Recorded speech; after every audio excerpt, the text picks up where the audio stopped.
down to business.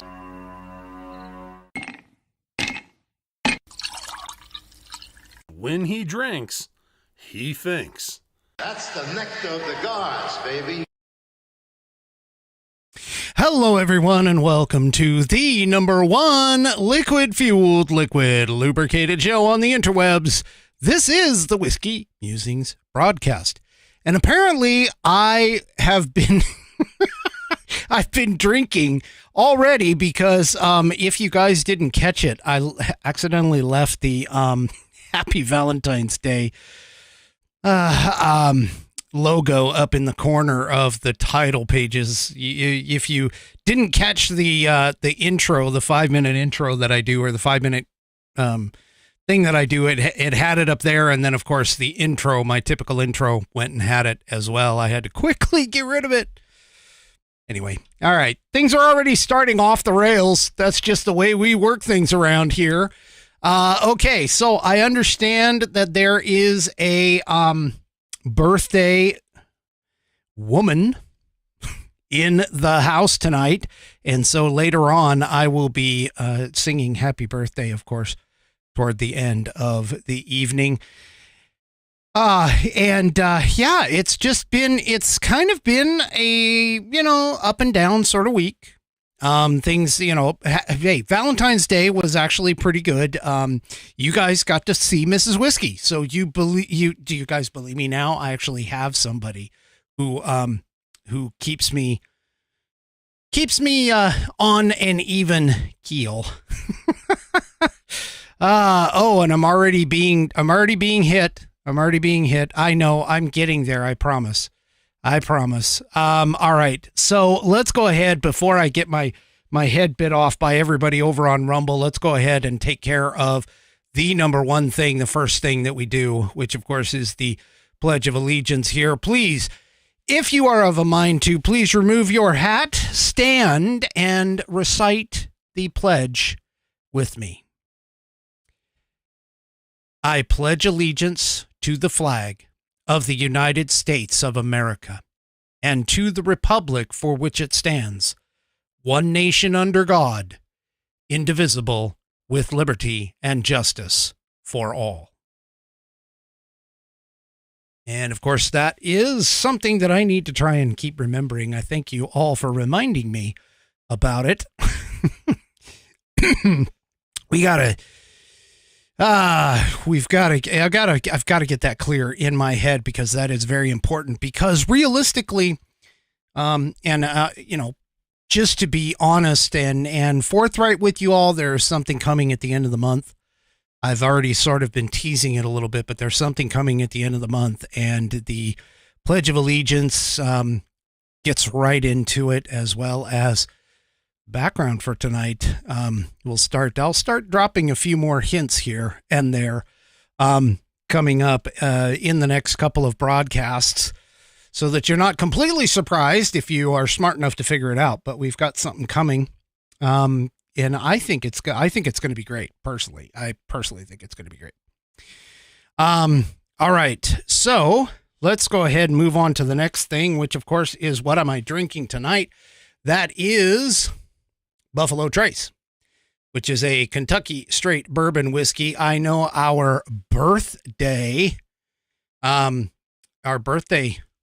woman, and yes, I do know what a woman is. Believe me, I'm married to one. Excuse me.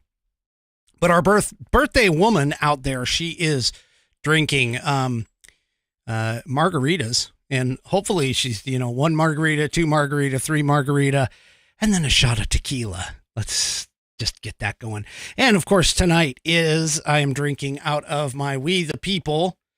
It's kind of hard to see, but it's there. We the People, Lucky Shot USA, rocks glass with the bullet going in. And I still haven't quite figured out which bullet this is yet, but I'll eventually figure it out. I think it's I believe it's a 30-30 or something along those lines. It's going to be in the 30 range, I'm fairly sure. But anyway, that is what's in the glass and taking care of me tonight. All right, let's move on ahead. And, yeah, no worries, Nana of JJS, no worries. She already knew it was coming. I haven't shown her yet because I haven't had the opportunity to, but anyway, it's in the chat. You'll figure it out. All right, let's go ahead and get on to the next segment, which of course is a fan favorite. On this day in American history.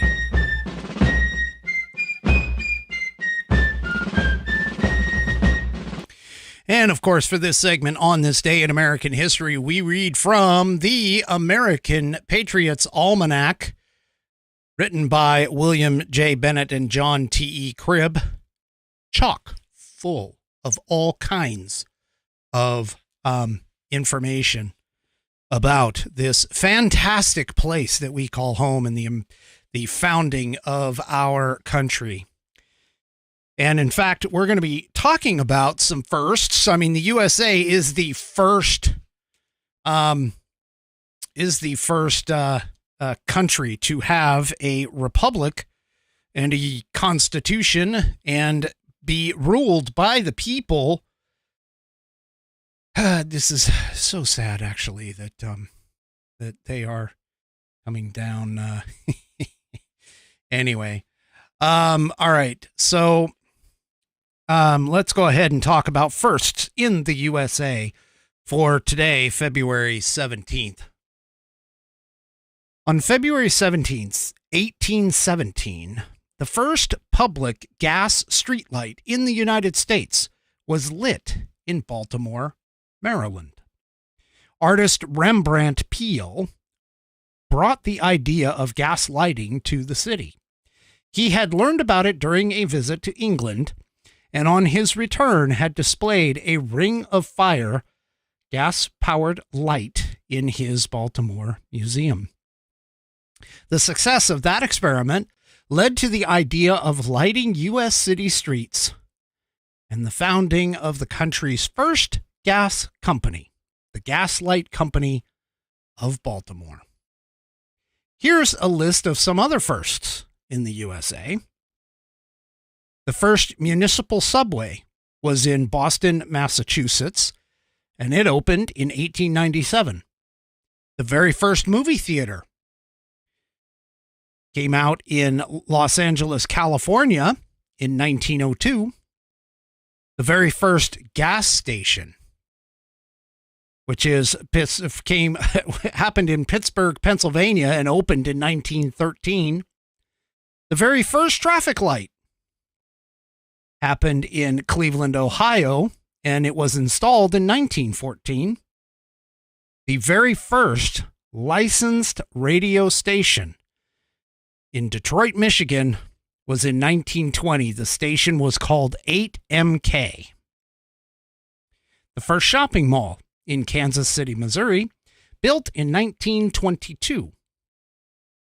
The first motel, San Luis Obispo, it's a P, California, opened in 1925.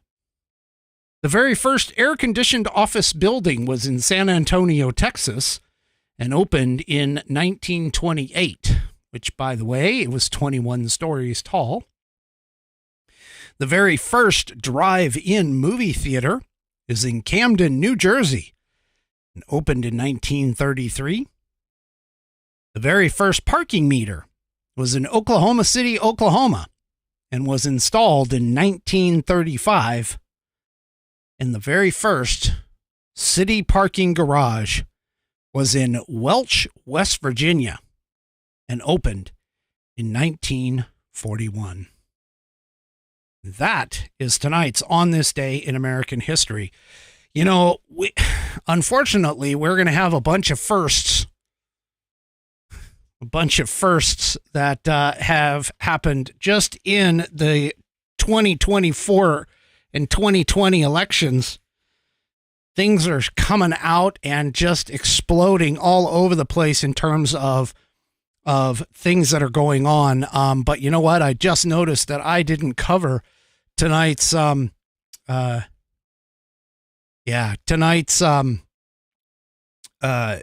sponsor. So hold on just a second. Let's go ahead and get that out of the way before I get blasting on everything else. The Institute on the Constitution was established in 2004 as a 501c3 nonprofit with one singular mission: to restore the constitutional republic through grassroots education. All courses and materials are developed using primary source documents and taught from the American view of law and government, as defined in the Declaration of Independence, in the following 3 key points. 1, there is a God. 2, our rights come from him. And 3, the purpose of civil government is to secure and protect our God-given rights. The IOTC offers the opportunity to educate yourself on our most precious founding document, the Constitution of the United States. They also provide tools to educate your community and get involved with local government. Start by taking their free U.S. Constitution course and go from there. Use my affiliate link, iotc.whiskeymusings.online, to sign up, and while you are there, take a moment to look through their other course material and information. My affiliate link, once again, is iotc.whiskeymusings.online to get great content to learn about our historical founding and, of course, support the show in the process. That's iotc.whiskeymusings.online. Or if you just want to purchase this fabulous Saddleback leather-bound U.S. Constitution to support the show, go to constitution.whiskeymusings.online. Check this thing out. It has 1/8 of an inch of Saddleback leather. It has fantastic rounded corners for you. The inside pages are rip-resistant as well as water-resistant. And check out that binding. It goes all the way through the leather. It is fantastic. They have a 100-year warranty against manufacturing defects and, of course, material defects. It is buddy tested, buddy approved, Billy the Kid tasted, Billy the Kid approved. And, of course, my fantastic youngest whiskey warrior has verified that the internal contents are true and correct in numerical order using Roman numerals. And the information can get you to pass your civics exam in Scouts. Once again, go to constitution.whiskeymusings.online to purchase this wonderful product and support the show. Pass it out to some of your liberal friends and have their heads explode. Or better yet, pass it out to some of your fellow compatriot conservatives, and they will appreciate you for it. Go to constitution.whiskeymusings.online and get your copy today. And of course, I thank them for allowing me to be an affiliate. And of course, you know, I love their products. I really do. So go and check them out. IOTC, the Institute on the Constitution, today. Okay, so let's get down to brass tacks. Let's be completely honest. This week has kind of been an up and down roller coaster. At least the end of it was. And the reason being mostly is because of the fact that a lot of things kind of came to a head this week. It was, let me just say that, it was, it started off in a sad way this entire week. Of course, you know, everybody knows that Kansas City won the Super Bowl. And as per typical, the city wanted to, have a parade and celebrate the homecoming of their team, their grandiose team. And, it just, it was kind of sad. Well, it was sad. It was very sad, but, it was also a bit maddening to hear that there was what was considered a mass shooting. Now, for those of you that don't know, mass shootings are typically any shooting that occurs where the victims are greater than 4. And by victims, I mean both killed as well as wounded. Okay.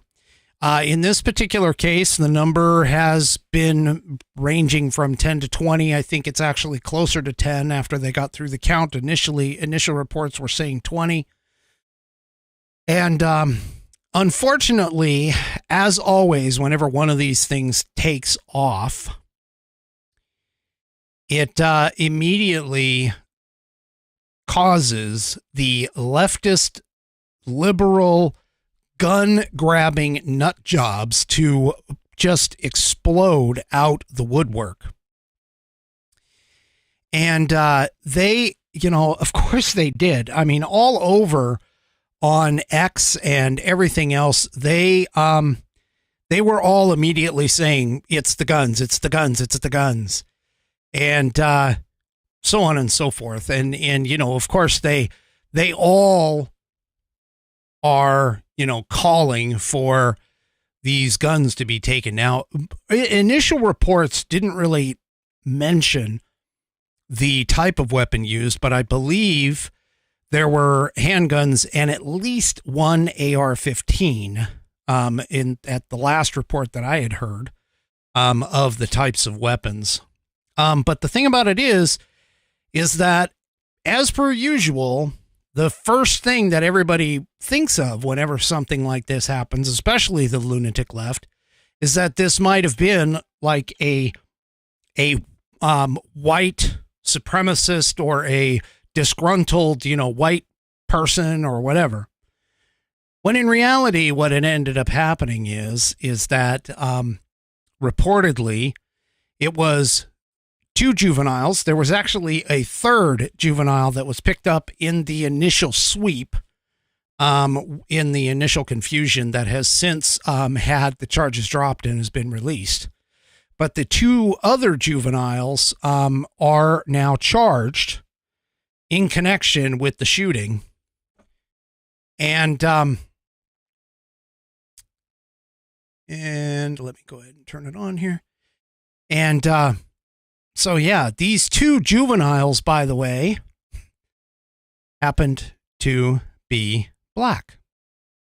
And reportedly, their interaction and the reason for this particular shooting seems to be that of a gang-related shooting.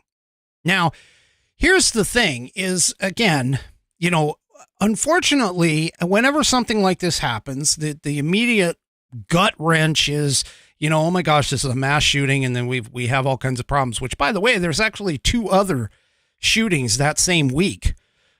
This one got the most probably because of the fact that it was the most televised. But the thing about it is that the other 2 shootings, one of them being performed by a reportedly transgender woman down in Texas. I did talk about this on a past episode.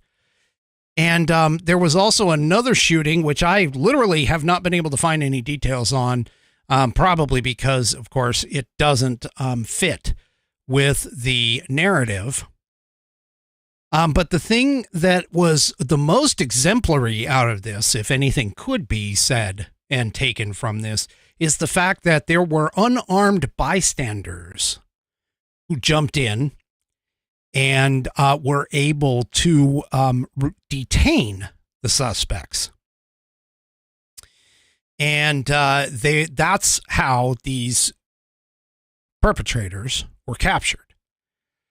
Now, again, the initial reports, and of course all of the leftists that were running around in this, is they literally jumped on it and were saying that it was like a MAGA supporter, and it was a white MAGA supporter, and et cetera, et cetera, et cetera. Whatever kind of stereotype you want to throw in there, that's exactly what the left did. The leftist, not the media, but the leftist social media outlets did. And the fact of the matter started to come to light very quickly to where it was gang related, not MAGA related. And even some people, sort of joked, I guess. The left can't really joke very much, but a couple of people I did see on the socials, they came out and they were talking about how it was a person who was against the Swifties. But anyway, it sickens me to think that those are some of the things that are the first things out of somebody's mouth, rather than waiting, like Dan Bongino talks about, waiting 72 hours to get the story correct, not so much to be the first one to jump to it. So anyway, they apparently, again, they were juveniles. They were not charged in adult court because two of them are juveniles, which also means that officials are not releasing their names, which is good. Jackson County prosecutor, and by the way, this is a Breitbart article. Jackson County prosecutor Jean Peters Baker pointed out, "We will continue to work closely with all authorities as the investigation continues. We are grateful for the collaboration and the partnership with these juvenile officers." And so, again, the key here, folks, is just we can't jump to conclusions. We've got to stop jumping to conclusions. The mainstream media, of course, lives off sensationalism. And so this is part of the reason why I didn't necessarily say anything, because I wanted to make sure the information that was coming out was true and correct. There were some initial photos in that were circulating on social media of the alleged perpetrators being arrested and so on and so forth.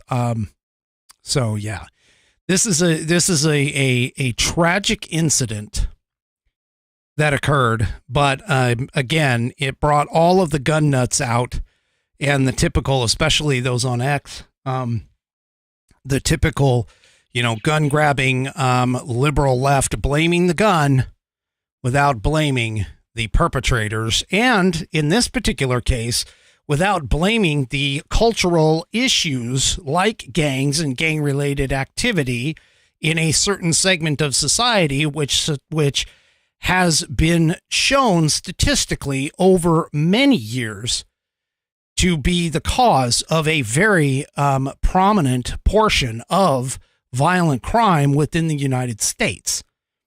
And of course, they don't want to talk about that, which is, just abhorrent in itself, because that kind of conversation and, speaking the truth and that kind of conversation would, of course, go a much farther and longer way toward a result, an actual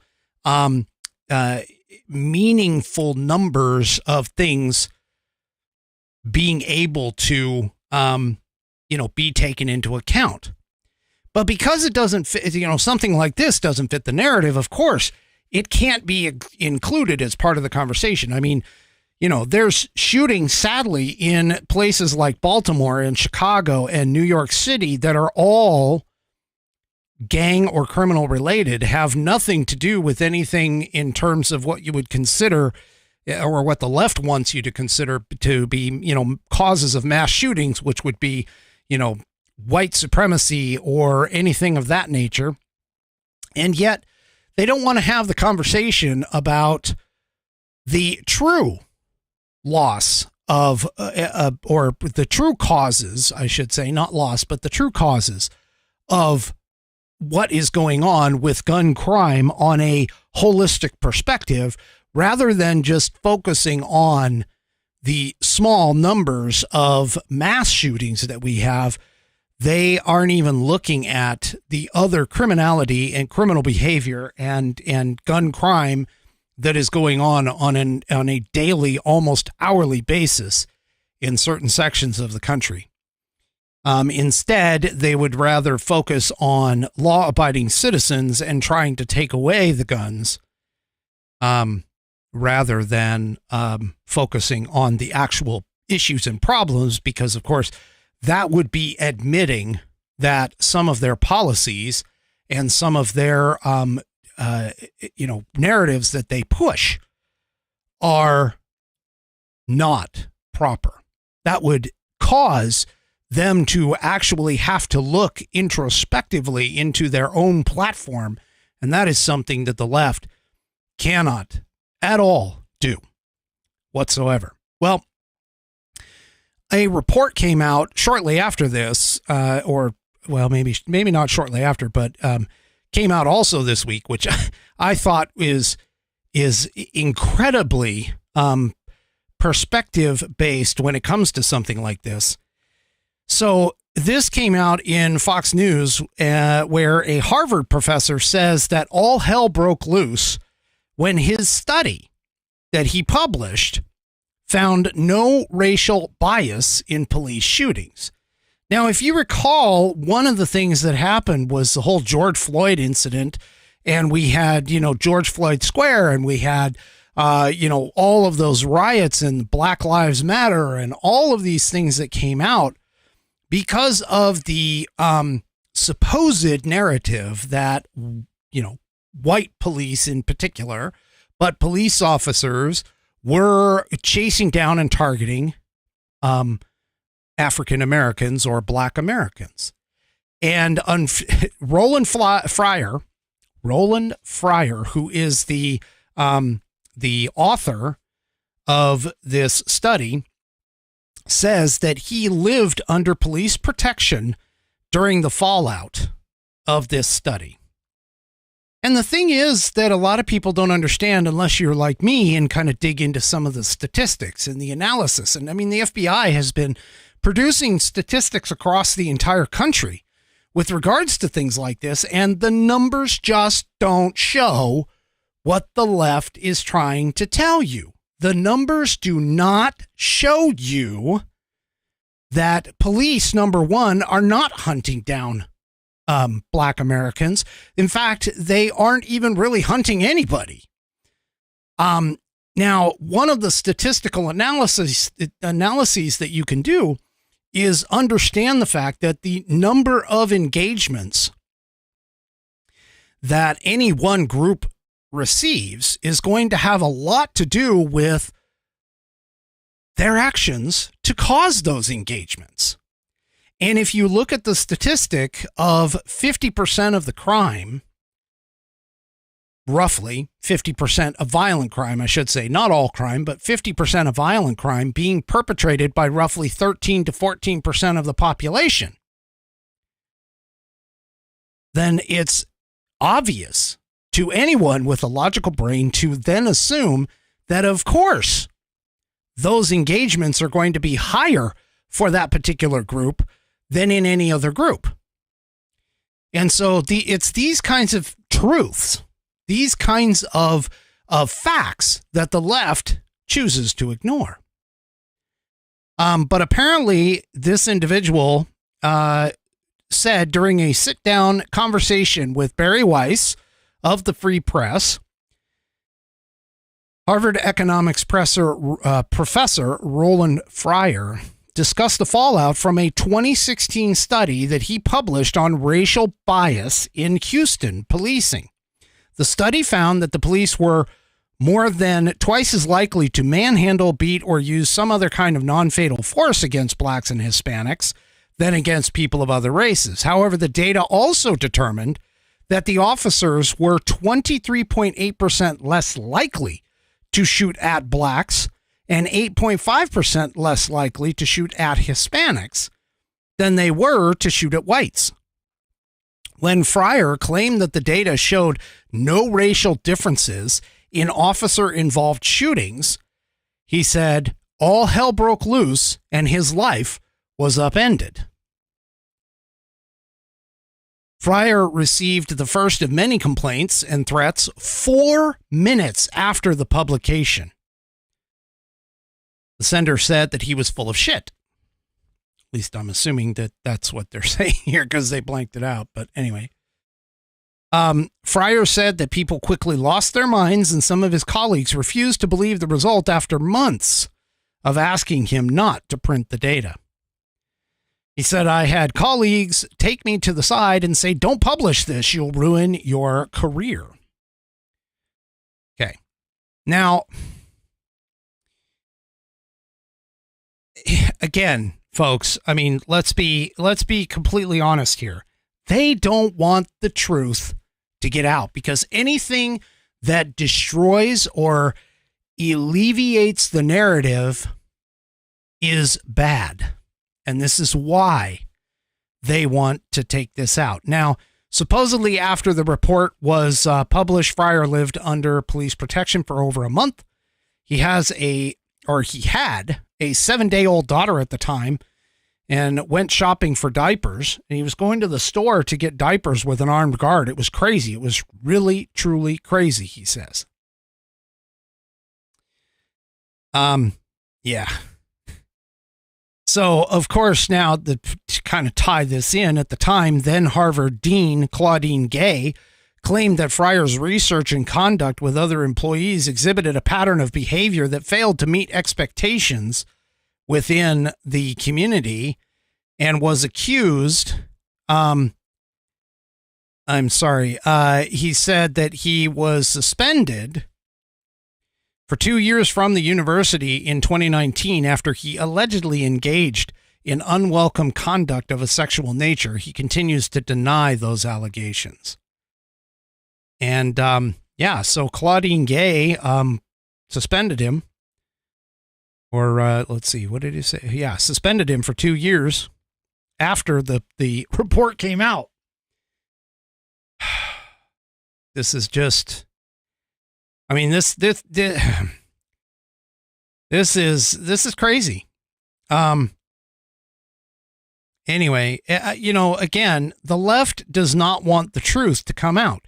The left doesn't want the reality that racism realistically in this country is very rare, and that again, even in the rare instances, it's not as bad as what the left and the mainstream media want you to believe. And it especially has, again, nothing to do with like the gun crime and everything else that we have in this country. Yes, there are some horrific mass shootings, but the reality of it is that the mass shootings that we've had in recent history have all been traced to people who have had clear mental illness. And so I've always stated, and I'll keep stating it, but there's 4 things in particular. If you want to get rid of gun crime and gun violence, there's 4 things in particular you need to do. 1, you need to address the mental illness. 2, you need to address the lack of or lackadaisical enforcement of criminal law. And by that, you need to, of course, enforce the law and punish criminals harshly. Okay? And 3, what you want to do is you want to take care of soft targets. You need to get rid of these quote unquote gun-free zones, because as anyone has ever shown, you can't put a flag out and say this is a gun-free zone, or a sign out and say this is a gun-free zone. All that tells somebody who wants to do massive amounts of harm, all that does is say, I am an open target. And then, of course, the very last item, which I get the most criticism on, is addressing the cultural issues within a certain segment of society. If you do those 4 things, I can guarantee you will minimize and potentially even eliminate gun violence. Now, I'm saying potentially because I don't necessarily believe that you're ever going to get rid of all of them. But I can tell you that you will significantly reduce this. It's all it takes is just enforce the law harshly, get rid of these, gun-free zones, make sure that you address mental illness correctly. And the last one, of course, is the cultural rot within our society. Address those things, and you'll get rid of all of that. Seriously, that's all you have to do. Statistics show all of these things. Okay, so moving on from that tragedy, we move on to another tragedy. This is actually a teardown in our system of government.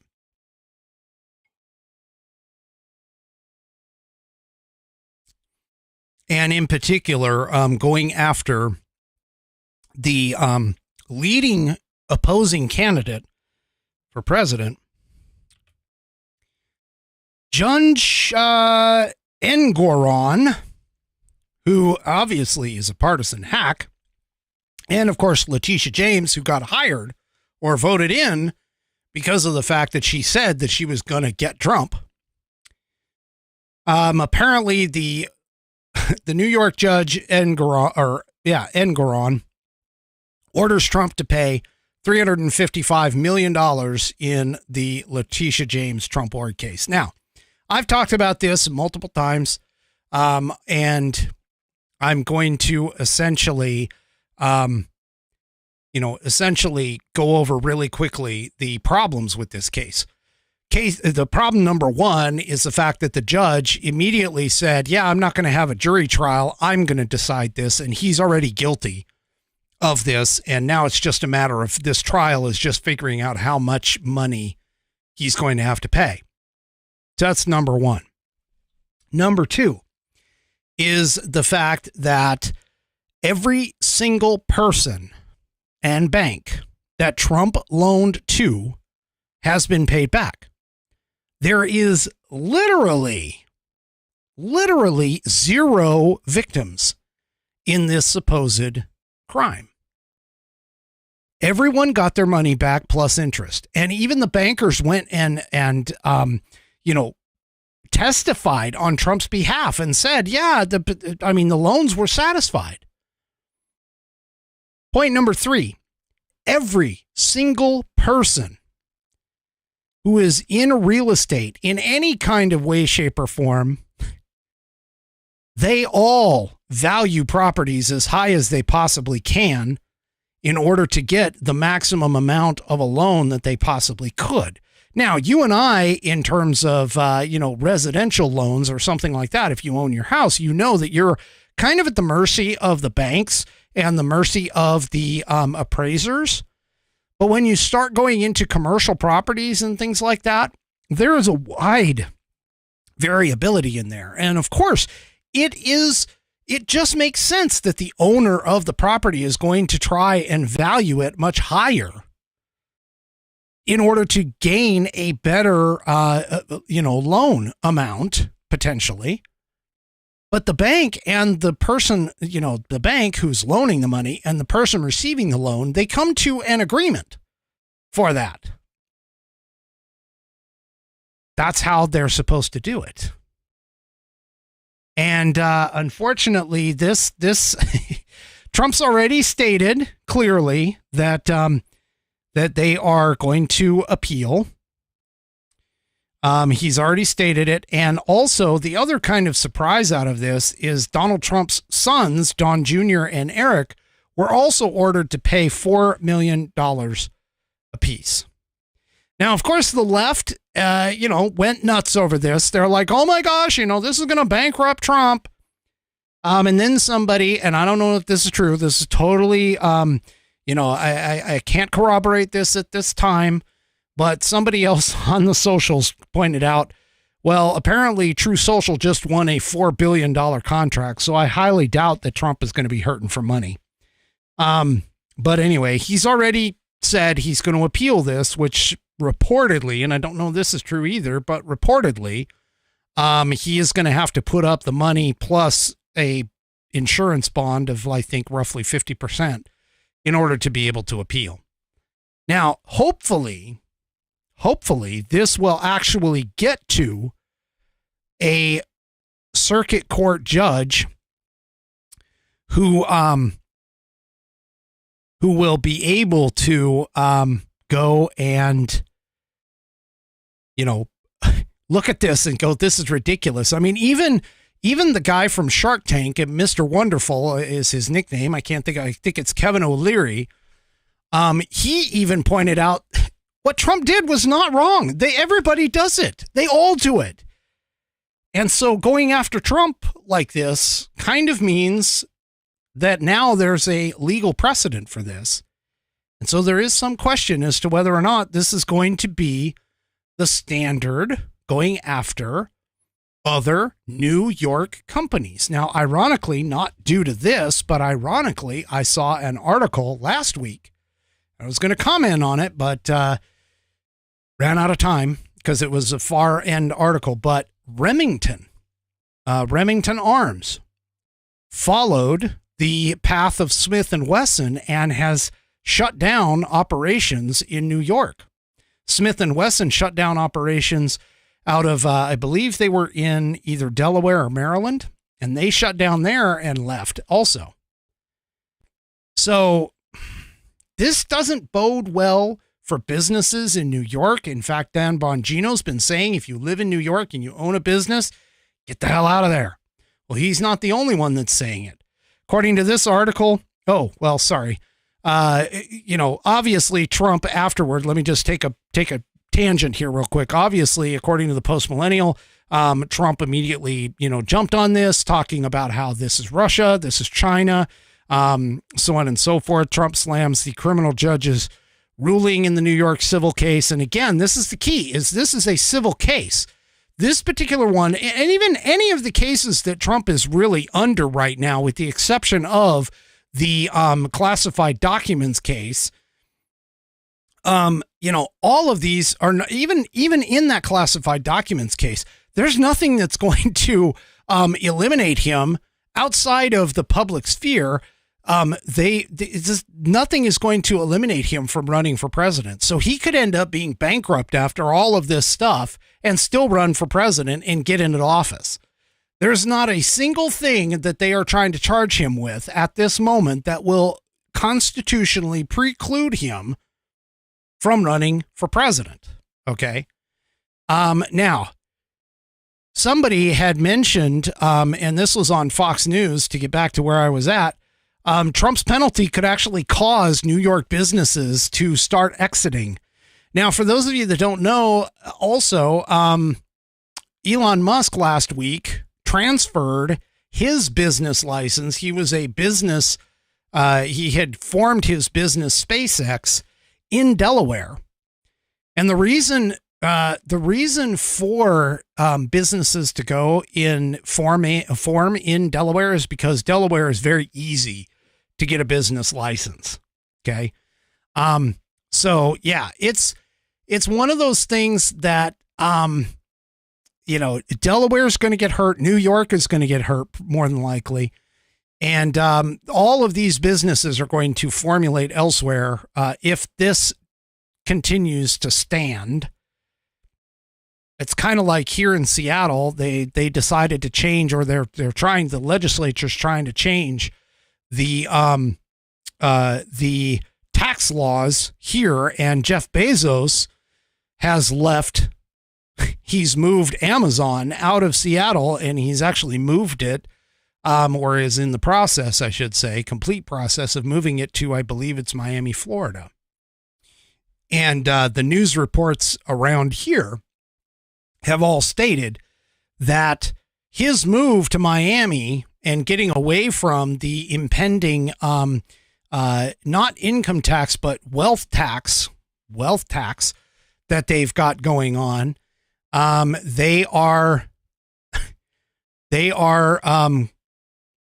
getting, and he is going to gain like $600 million. He's avoiding $600 million in taxes because of that move. Now, whether or not that spurned it or spawned it, I don't know. But that's what all the news media outlets are talking about in terms of his leaving from up here. And I'm sure that Jeff Bezos, after this, is probably counting his pretty pennies, because if you remember correctly, he was going to build a New York headquarters, which AOC vehemently fought against, and Bezos decided, yeah, I'm not going to do that. And so, yeah. Anyway. So this is going to affect things, I think, if it stands, provided that it stands. Now, obviously, I mean, Trump's going to appeal it, just like he's appealing the E. Jean Carroll case. That thing is just, don't even get me started on that. But again, he went ahead and is going to appeal both of these. So we'll just have to kind of see how this stuff shakes out over time. I anticipate if you actually get an honest judge, not necessarily an unbiased judge, but at least one who is honest and essentially says, yeah, this is ridiculous. This is not, he didn't do anything. There's no victim. There's no victim here. And that's really the big key here, is that everybody got paid back. Who the hell cares what he valued his properties at, as long as he repaid the loan? I mean, the whole point was to have the properties for collateral. The bank agreed to it. He paid it back. They're not out any money. So there's essentially no victim in this particular case. Okay, so let's move down to Georgia, because Georgia, oh my gosh, folks, oh my gosh. All right. Depending upon which way you fall in the spectrum with this, if you like Fani or Fanny or Fanati or whatever her frickin' name is, Willis, okay? If you like her, you thought that her testimony on Thursday was just fantastic. If you don't side with her and you think this whole thing is a bunch of specious garbage, then your thought process was, oh my gosh, how could she be the prosecutor, the DA, the district attorney for this county, for Fulton County?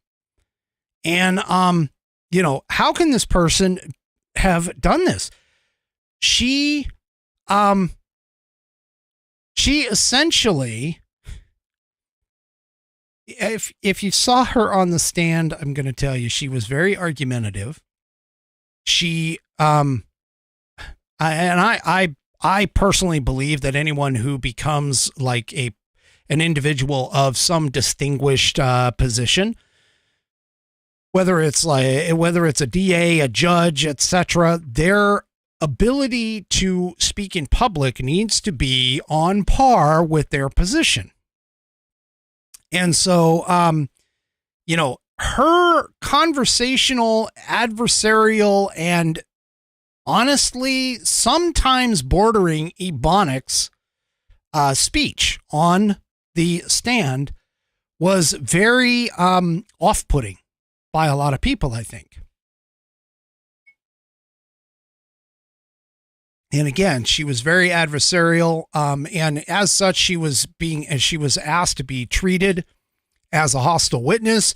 She mischaracterized what that actually means. Anyone who has watched television, any kind of crime drama, would know that when you're designated a hostile witness, it basically means that you, as the questioner, whether it's for the prosecution or the defense, could go and treat them a little more aggressively than what normally would be considered the decorum standard for court.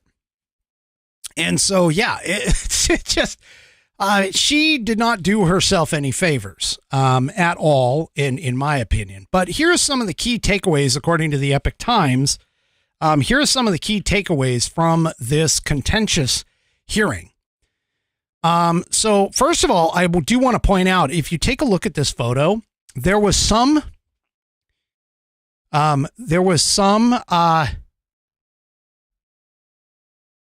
not quite sure. Hold on, Daybreak. I'm not quite sure what you're talking about here. Have I thought of using vids? Okay. So if you look at this photo, do me a favor. Can you clarify that? Or better yet, you can take it offline. You've got my email address. You can send it this way. So here's what's been floated around online by those who are critical of her. Okay. First of all, if you look at this photo, look down toward the bottom of her string of pearls, and you'll note that there is a zipper at the top of her dress, that it appears that she has put it on backwards. Now, there's some things that are kind of interesting about this, because some people were saying that yes, the dress was backwards. Some people were saying no, this is the type of dress that could be worn either way. But there was a lot of criticism at the way she presented herself in court from a dress perspective, because apparently there were some unflattering photos of her from behind that, it just, let's just put it this way. Her appearance in court, her attitude in court was really not that flattering for her. Also, her flag pin, if you'll notice right here in the photo, you can see it. It looks like it was actually upside down and not properly put in the proper way. So anyway, she literally requested to be to be a witness. She almost got to the point where she was essentially demanding it. And then she was supposed to be called back to the stand for Friday, but for some reason she decided against it, probably because of the abysmal performance that she had on Tuesday. But here's a couple of the main things for this. And honestly, now that some of the conversation about this and the testimony has been taken care of, the Judge Scott McAfee, or McAfee, however you want to pronounce it, has to sort out the remaining issues. This reading from the Epoch Times has to sort out the remaining issues with privileged evidence, call attorneys back to conference, and then, of course, finally issue an order for it. And so anyway, some of the biggest things that came out of this, the first one was a timeline dispute. And so apparently Ms. Willis and Mr. Wade, who are the two in this argument or in this particular situation, they had this relationship. They did first meet at a judicial conference in 2019. Now, the argument that is being made, though, is according to Ms. Willis and Mr. Wade, their actual romantic relationship didn't really kick off until 2021. But in some of the testimony, especially one by a person named Robin Yerty, who was a former friend of Ms. Willis's, she said that Ms. Willis had told her about meeting Mr. Wade at the conference and that they had started dating soon after. So the testimony of Ms. Willis and Mr. Wade saying that they didn't actually start dating until the 2021 has now been called into question by this particular witness. And so here's I'm being requested to play a video of this. So here is one from the Capitol Report that's part of the Epoch Times. And here is one where she is taking the stand. Let's take a listen real quick.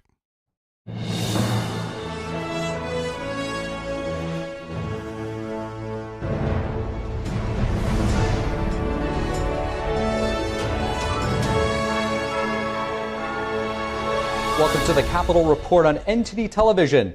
I'm Steve Lance, and it's 5 o'clock in Washington, D.C., and compelling testimony still ongoing inside of a Georgia courtroom in Fulton County.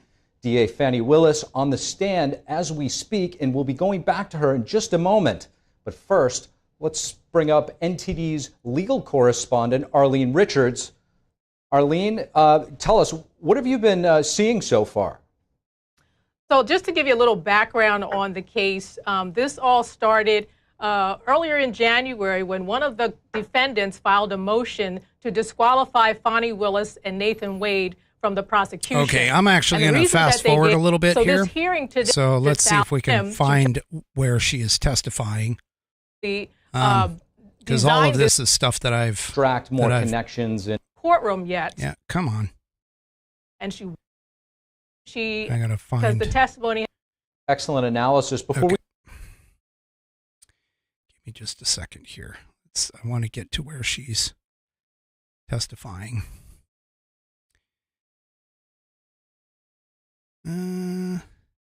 Okay. So, wait. Oh, I guess they were having problems. This is okay. So this has moved on. So they've anyway, the point is though that she was very argumentative and stuff like that. You've seen them out there. So yeah. But anyway, so they have the timeline. That's the problem. And then we have zero record of any reimbursement. So one of the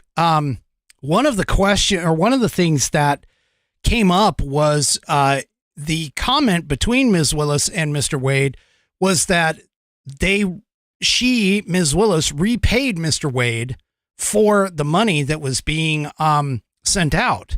And so what ended up happening here is they started asking about those reimbursements because there is no record of the reimbursements. And Ms. Willis claimed that she paid Mr. Wade back in cash, but had no record of it. There's no record in Mr. Wade's bank accounts, apparently, of those deposits coming in.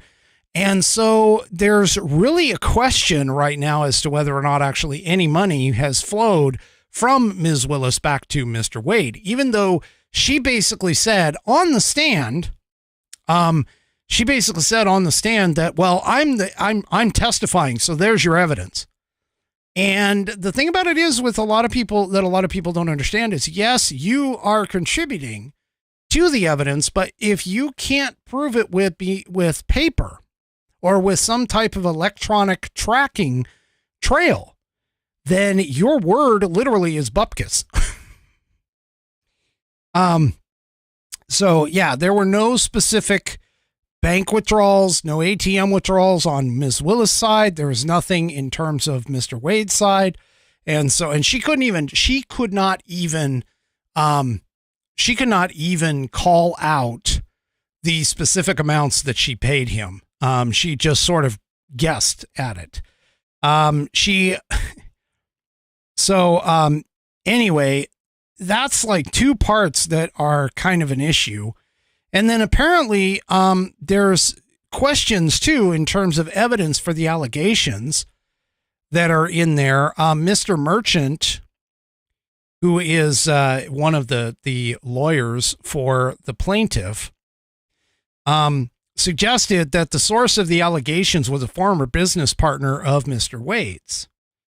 And Mr. Wade, Terrence Bradley, who is an attorney, had been a law partner with Mr. Wade and represented him in his recent divorce. But Mr. Bradley took the stand, and then he said that attorney-client privilege prevented him from testifying. He returned again to testify on the second day and only gave limited answers. So as of right now, there really isn't anything definitive that would necessarily say, other than the fact that Ms. Willis and Mr. Wade did admit to a relationship for this. Now, they also alleged that the prosecution also alleged that they began dating before Ms. Willis had hired Mr. Wade, and of course they heard the testimony of it and from Ms. Yurdy, and Mr. Wade and Ms. Willis's testimony were contradictory on that. So there's really some question in terms of the evidence of this relationship and at what time this relationship may have started, this alleged relationship may have started. Now, during the testimony of Ms. Willis, and this is, I think, part of the reason why She didn't come back for testimony on the second day. But apparently she grabbed the motions and she picked them up because they were up on the witness stand, and she picked them up and she's like, "This is a lie. It's a lie." She yelled out that you've been intrusive into people's personal lives. You're confused. You think I'm on trial. These people are on trial for trying to steal an election in 2020. I'm not on trial no matter how hard you try to put me on trial. Well, you're sitting in a witness box in an evidentiary hearing. That would mean you're on trial. So again, there's some question as to whether or not how the hell she could have actually passed the bar and been a lawyer in this case. So we're still kind of waiting to see what's going to happen here. Hopefully the ruling will come soon.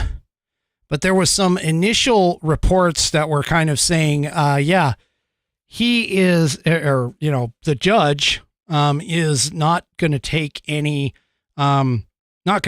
guff off of this. And then there were some conversation that he was admonishing the prosecution's lawyers and that kind of stuff. So yeah, it's just, again, it's sort of kind of iffy. But here's the thing. It doesn't matter whether they had a personal relationship or not. That can just get tossed by the wayside. That part doesn't matter. What does matter is whether or not, one, they, meaning Ms. Willis and Mr. Wade, found a way to make money and to profit off of the fact that they are bringing this case. And two, the money that was being paid to Mr. Wade by Ms. Willis's office was higher than, and I'm talking like 2 to 3 times higher than any other consultant that they had on this case. And so, it's one of those things where, gosh, this is one of those places where it's like the mere impropriety, or the mere appearance, I should say, of impropriety is at question here. And the thing about the Georgia law is that even if it looks like there's a potential for this, then technically she should get disqualified. Her office should get disqualified. If that does happen, there's 2 things that could happen. One, they could appoint another prosecutor and the case moves forward. Or 2, they appoint another prosecutor and that prosecutor does what's called prosecutorial discretion and decides not to pursue the case. Now, obviously, option number 2 is the best in Biden's favor. In Trump's favor, not Biden's favor. So anyway, hey, I want to tell you just really quick. I want to tell you a little bit about True Grit Roots Network. We have an overnight, or what is considered to be an overnight program during the week that I think you guys ought to check out, especially those of you who are in other time zones where things are, you're not lining up to Central U.S. time. This is called Night Train, and it's specifically put on by TGRN Blues. And as a part of it, you will hear extended plays of songs, meaning the songs that normal radio stations don't play because they're too long. We play them at TGRN Blues. They are the long versions, the song versions that you rarely hear on regular terrestrial radio. Your conductor, Ernesto. Your conductor Ernesto will guide you along during the journey. Climb aboard, take a seat, and enjoy the Night Train. Night Train airs weekdays, Monday through Friday, from midnight Central Time to 6 a.m. Central Time. Check it out. Go to tgrn.net. And you can find links to download our app, or you can find us in the Live 365 catalog of digital radio stations. That's True Grit Roots Network, tgrn.net. Go and check us out today. And of course, I am part owner in that wonderful, wonderful project. All right, so let's move on just really quickly, and I'm running out of time. I've got a whole bunch of stuff here, but let's move really quickly here. Apparently, I'm hearing from a lot of different sources, but this particular source is in Town Hall, where the special counsel, Robert Hur, is going to go and testify in front of a House committee about his report regarding the Biden documents and his memory issues. Now, apparently that is coming up on March 12th. So that is something he's going to appear before the House Judiciary Committee, who is, of course, led by Jim Jordan of Ohio, for public testimony about his investigation into the president's improper storage of classified materials, the interview, as well as other stuff. Now, here's something that's kind of interesting about this entire situation. Do you remember that speech that I told you about that he came out? I told you about it in the tail end of last episode. After the Hur report was announced and made public, Biden tottered, teetered, whatever, out to the podium and basically put up the essentially a speech where he sort of like tried to alleviate some of the questions with regards to his memory, and it didn't go very well. It really did not go very well. Well, here in the New York Post, apparently, and this is an opinion piece by Jonathan Turley, and I encourage you to take a read on this, but his outrageous spin on the special counsel lies could set him up for impeachment. Now, something that did come out, by the way, was that sources close to and during the questioning of Joe Biden, people essentially that were in the room, essentially said that Joe Biden's the one that actually brought up Beau's death, not special counsel Robert Hur. And so yeah, it's essentially going to be kind of interesting, but this is from Jonathan Turley. It's going to be interesting to see where this goes. But in his press conference, Joe lashed out for talking about his diminished faculties and that it would be difficult to charge him.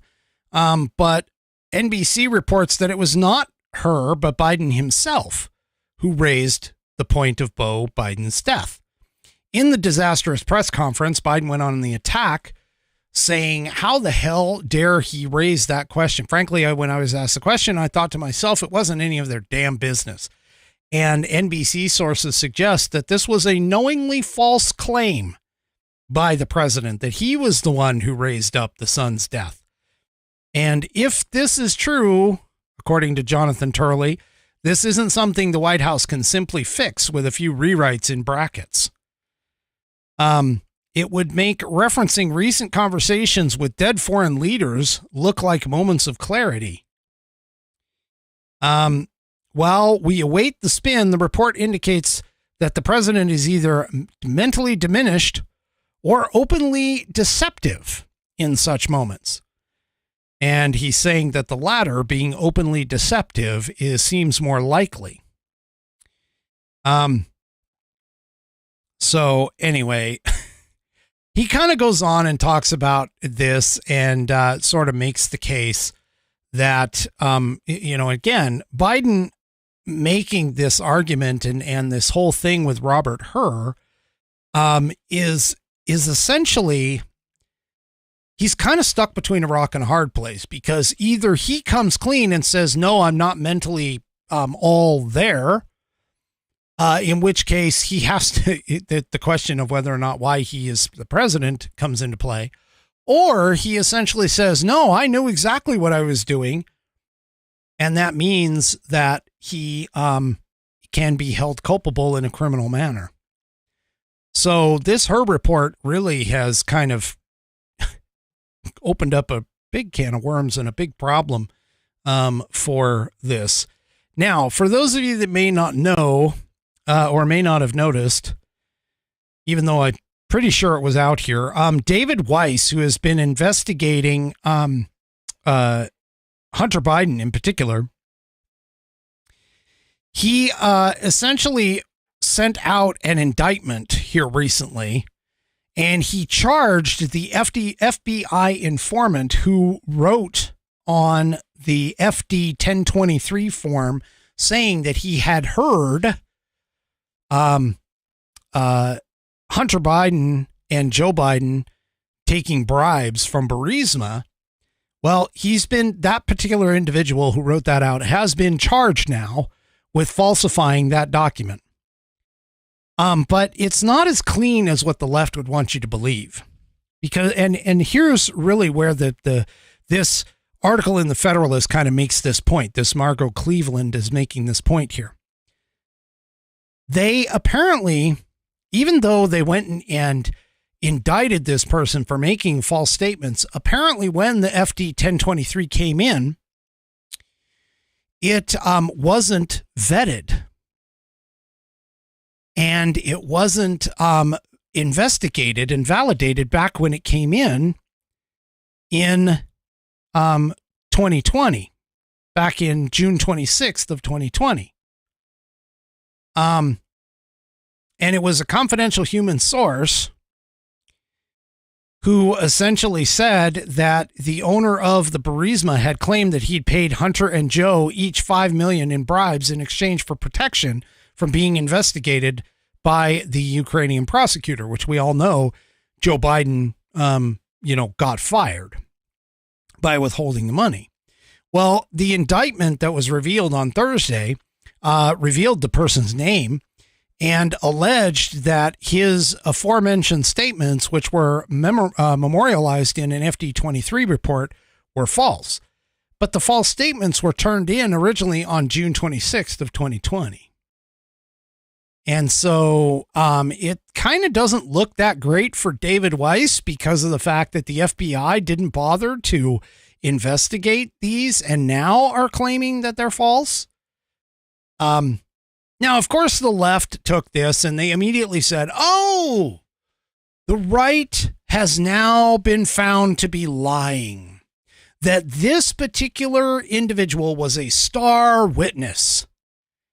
And, that this person was their star witness. So the whole case falls apart because this guy was indicted for lying. Well, unfortunately, this is just a corroborating person, and it wasn't really the main reason for doing the investigation, apparently. And so, yeah, even if this does turn out to be true, let's assume that it is, that they made false statements. That doesn't mean that you have the ability to explain. Now, keep in mind, this is the Ukraine stuff. This wasn't the China stuff that the House subcommittee has already outlined very clearly in terms of the money. This also doesn't repudiate Tony Bobulinski, who was in on the China deals. So as much as the left wants to believe that this is going to stop this entire thing, it's probably not, because there's plenty of other sources of information that have come to light that are going to put Biden into a bit of a problem. And even Biden believes, according to this Washington Examiner piece, Biden says the impeachment inquiry should be dropped after the indictment of the FBI informant, the ex-FBI informant.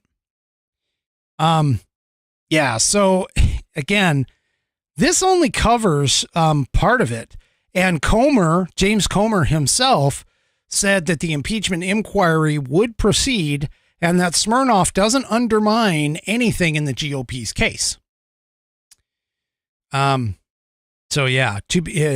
says, to be clear, the impeachment inquiry is not reliant on the FBI's FD 1023. It is based on a large record of evidence, including bank records, witness testimonies revealing that Joe Biden knew of and participated in his family's business dealings. So, yeah, this isn't going to slow this thing down as much as they want it to. it's not going to slow anything down. And speaking of being slow, Joe Biden, of course, being really, really slow, shows up in East Palestine, Ohio. Or is that Pennsylvania? I can't remember. But anyway, he shows up in East Palestine and only makes a 2-hour pit stop a year after the disaster. En route, by the way, to Rehoboth Beach for a vacation. Yeah. This, as much as he was trying to, it is Ohio, East Palestine, Ohio. As much as he wanted to like make this into like this big press release and everything else. Yeah. It, didn't go over very well. In fact, a lot of people protested, and there's pictures of stuff all over X with regards to protests. Here's some people alongside that were protesting. They were holding out "Let's Go Brandon" signs. They're holding out Trump signs. They're holding out F Biden signs as the motorcade goes by. They're saying, you know, go home. There's some things out there that they're just like, the residents there are not pleased at all, with this. Basically at all. Couple of the residents, Tammy Sy, who is a resident of the community, told the Daily Caller News Foundation, quote, "I don't care at this point. I mean, he couldn't even pronounce the name of our town. That's maybe not a big thing, but maybe somebody should have told him that earlier on. Maybe he's corrected it by now. But that just shows you how much he just didn't know what was going on." Dr. Rick Sy is, who is apparently related from Tammy and Rick, must be husband and wife maybe. He said, "It's what I expected because I expected nothing from him. He had to come here because it's an election year. Let's just put it that way. We weren't not forgotten. Everybody says we were forgotten. We were not forgotten. He knew we were here the whole time. We were abandoned." Yeah. So, yeah. Again, Joe Biden trying to pander. Speaking of pandering, apparently he also has announced another student loan bailout plan. And again, he's pandering to folks, but apparently according to this plan, it's going to,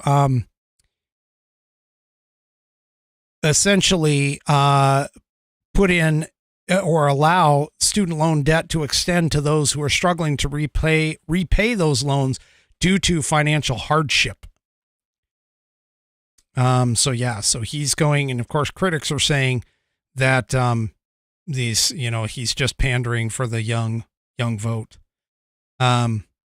Democrats against Biden, an X account says fix education and stop buying votes. Another account, X account called C, says, AKA use your tax dollars to buy votes, which is true. Basically this money doesn't just disappear, folks. It really doesn't. It just basically goes on to the books as a written off loss. And that just means that the federal or that the taxpayer, ends up footing the bill for it. Okay. So let me see here. This came out, and this actually kind of pisses me off, but it really doesn't surprise me any.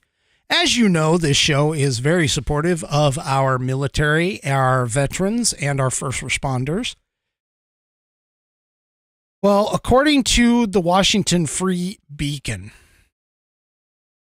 there was a report that came out, and this, again, shouldn't really surprise anybody on this, to be honest.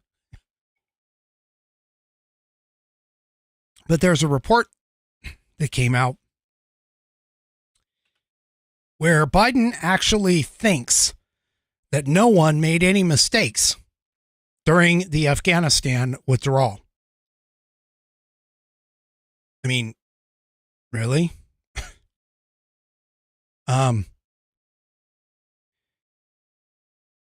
He's long publicly defended, Biden, long publicly defended his controversial withdrawal from Afghanistan in 2021.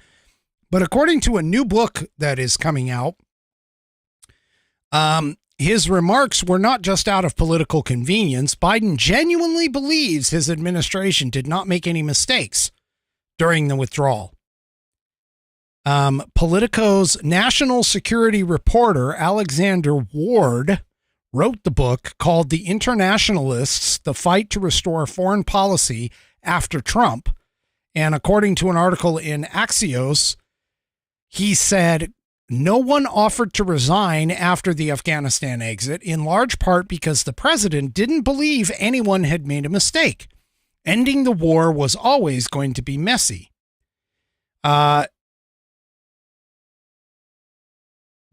Apparently, Ward also said that Biden and his top aides, Jake Sullivan included, who's the national security advisor, that he stood by them and they had done their best during a tough situation. And he basically added that a White House official had told him that there wasn't even a real possibility of a shakeup. Now, just to remind you, a crap ton went wrong. For an example, the Taliban immediately took over Afghanistan. That 13 military service members were killed in a suicide bombing during the final stages of the evacuation. And we left thousands of American citizens and Afghan allies. Who the hell knows if they're even still alive right now? He left them stranded. Not to mention the fact that during the poorly coordinated evacuation, the Biden administration also left nearly $7.2 billion worth of aircraft, guns, vehicles, ammunition, and other specialized equipment, according to the Special Inspector General for the Afghanistan reconstruction. Human rights are in a state of collapse 2 years into the Taliban takeover, acutely affecting the lives of millions of women, men, girls, and boys, according to the United Nations High Commissioner for Human Rights, Volker Turk, said in September of 2023. The shocking level of oppression of Afghan women and girls is immeasurably cruel. Yeah, and according to the piece here, which we all know this, Biden's poll numbers plummeted during the evacuation or following the evacuation. And of course, he, blamed Trump over it. Oh, fucking moron. Oh, jeez. Anyway, this literally is who Biden is. Okay. According to all reports, this is specifically who Biden is. Biden believes that Biden is the greatest gift to the U.S. Biden believes that during the 8 years of the Obama administration, the reason why the Obama administration was quote unquote successful has to deal with Joe Biden.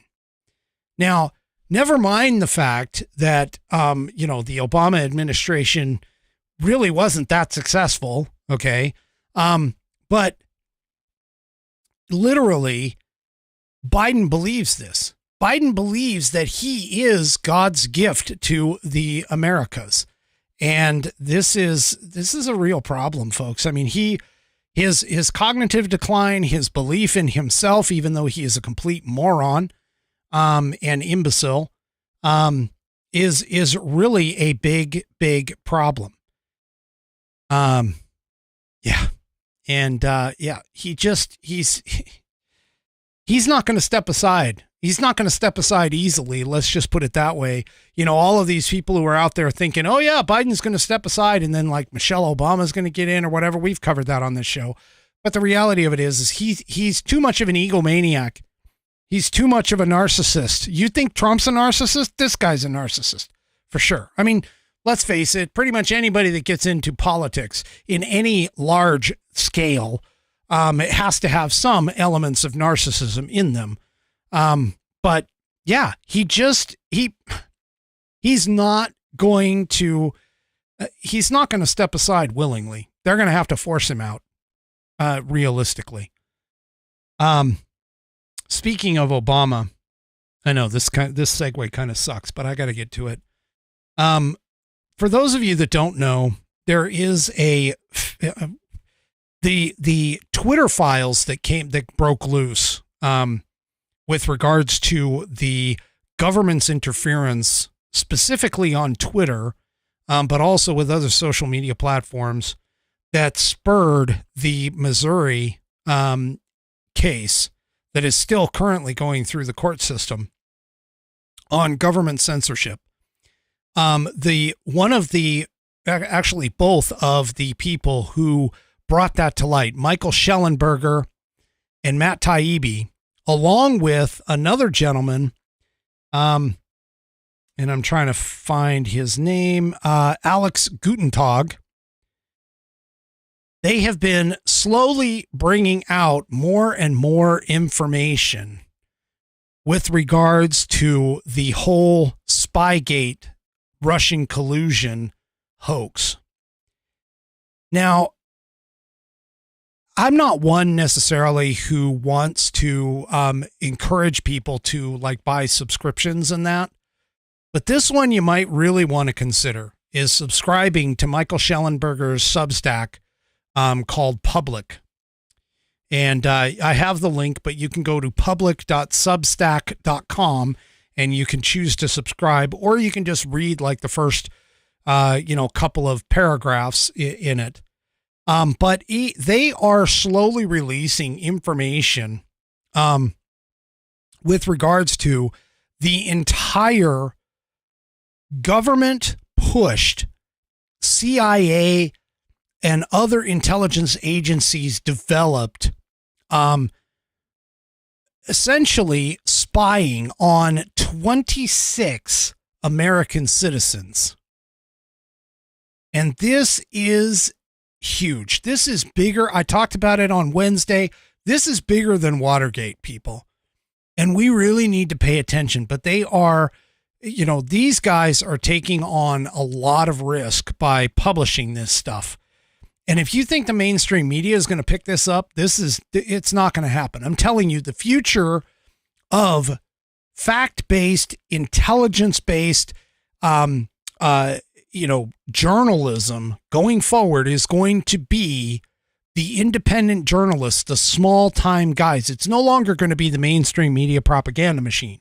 It's going to be shows like, Dan Bongino, Mark Levin, us, Battleground with Sean Parnell, Wendy Bell Radio, that are going to be bringing you information from smaller sources like this. And it's really going to behoove you to pay attention to the independent media and not get your information from the mainstream like Fox and CNN, which, by the way, CNN is cutting back on their stars' salaries because they can't afford them anymore. But it's stuff like this that is going to really, really break the information wide open, kind of like Woodward and Bernstein did for the Watergate. But PJ Media has a good article with regards to the latest on this, where the Trump-Russia docs prove that the Obama admin manipulated intel in order to target Trump. And this is essentially, I honestly believe that this is the what the FBI was actually looking for at Mar-a-Lago. I don't think they were looking for necessarily classified documents and that kind of stuff. I think their main focus was this binder, which is part of the reason why they went and essentially had such a broad-based generic warrant that they didn't specify specifically what they were looking for. Not only that, but they also didn't specify specifically where in the house they believed it to be. And I think that was because of the fact that they were looking for this in particular, this binder that is supposedly got all of the information on this entire operation, to essentially try and tie Russian collusion to the Trump candidacy. So this is all very interesting. We're going to have to kind of see how and where this goes as well. But you know, it's going to take some time, but I would suggest that you at least bookmark public.substack.com. You can also sign up without subscribing. You can sign up your email and they will go and send you like the top couple paragraphs if you just want to kind of see it. Although I'll be honest with you, all it does is it kind of wets your whistle and makes you want more. I'll be honest. So anyway, all right. Enough of all that. Okay. So now I've been bumped by Daybreak over on Rumble. I got my Rumbles back. I'm able to post them, but here we go. All right, guys. Bam 1356 over on Rumble. I mentioned it in the beginning, having a birthday. She was out having margaritas and things like that at a Mexican restaurant. Hopefully she enjoyed her dinner. I think that she said that it left a little to be desired. The margaritas were good, but not the food. But anyway, so here we go, because it seems to be a tradition here on the Whiskey Musings broadcast for me to sing happy birthday. Here we go. And I know Outlaw Dogs is going to cut this later on. So I will take a slight pause while I wet my whistle to be able to sing the song.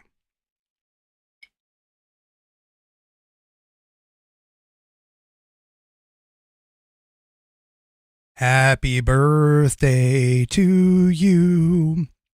Happy birthday to you. Happy birthday, dear Bam.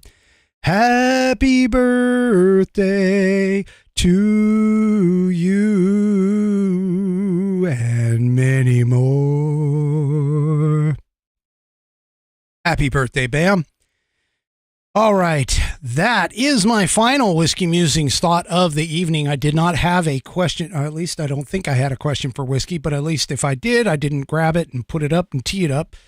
But if you want to get a question for Whiskey or even a pet of the week for Wednesday, that would be great. You can send it in to fans, FANS, at whiskeymusings.online. That's fans at whiskeymusings.online. And don't forget, before you take off, all you Rumblers, hit that thumbs up button, because Rumble does pay attention to that. And if you're not a Rumbler, head on over to rumble.com, get yourself an account, and be sure to follow the Whiskey Musings broadcast channel. We will see you Wednesday right here on the Whiskey Musings broadcast at 8 p.m. Eastern, 5 p.m. Pacific. And yes, I do have a pet of the week for Wednesday. Not going to let everybody know necessarily who it is, but there will be a pet of the week for Wednesday, because I do have one in the queue. We'll see you guys Wednesday. Have a great rest of your weekend, and good night, everybody. The Whiskey Musings broadcast is produced by Active Eye Media, LLC. All rights reserved.